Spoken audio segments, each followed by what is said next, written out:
entrevista con Luis Fernando Astorga. Don Luis Fernando, en su exposición usted mencionó dos cosas ahí de gran importancia. Uno era sobre el cambio de paradigma que deben hacer los funcionarios públicos, que fue el público meta que tuvimos hoy en esta actividad.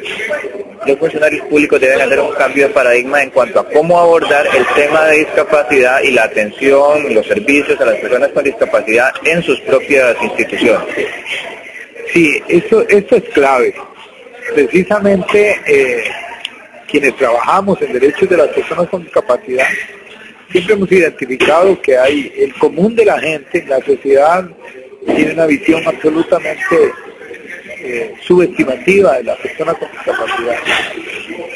Eso es lo que domina, es decir, es la visión tradicional que al final se sustenta o se dirige a la caridad privada para ayudar a los pobrecitos. Pero en la institucionalidad pública, muchos quienes están ahí y que son responsables de políticas públicas, de programas vinculados con discapacidad, se han formado en el modelo médico, pues no tienen la culpa de que ahora se les cambie completamente el chip y cómo hacerlo. O sea, no saben cómo hacerlo porque esa es la formación y esa es la práctica dominante. Entonces, el primer deber es capacitar en la convención, que profundicen en la convención, que se les den herramientas prácticas.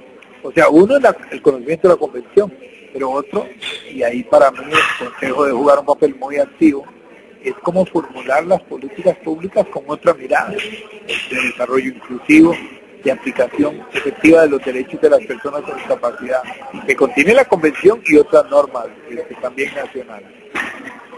Un ejemplo, muchas instituciones atienden público.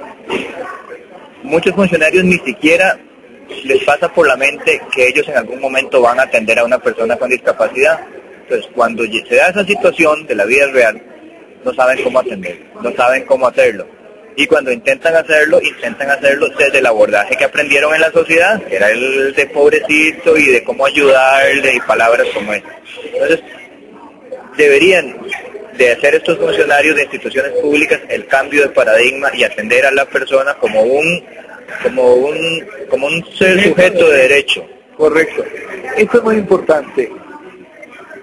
Pero la convención es revolucionaria en este sentido. Es un cambio de esa visión subestimativa o de la visión de persona con discapacidad como paciente a esa perspectiva de sujeto de derechos, y el lío es cómo hacer que goce y disfrute de esos derechos contemplados en la convención. Ahí yo insisto que es clave el papel de la institución pública que designe el Estado para impulsar la aplicación de la convención, pero porque aplicar es generar ese cambio y tener interlocutores, enlaces entre las instituciones que ya dominen eso. Y eso es política pública en discapacidad, pero yo diría ir más lejos, política pública en derechos de las personas con discapacidad. Eso es lo que se requiere en este momento. Ese era el otro punto que quería mencionar. Usted habló que la convención señala que se debe designar un ente que se encargue de esto. Existe el Consejo de Rehabilitación hace 37 años y usted también dio una explicación sobre por qué no debería de tomarse como de oficio, que es el Consejo. No se interprete esto como que no debería ser el Consejo, sino porque no debería tomarse como de oficio. Debe haber un paso positivo. Es peligroso lo de oficio, que de hecho ya se está empezando a manifestar. Por ejemplo, cuando la Cancillería le pide al Consejo que haga lo que tendría que hacer la entidad impulsora, que es la redacción del primer informe. Eso está malo, pero la preocupación central es que el Consejo fue creado mediante una ley específica, la 5347, con límites, y la misma ley 7600 no explicitó ni estructuró un consejo de entes rectores de discapacidad, es más bien es fruto de una interpretación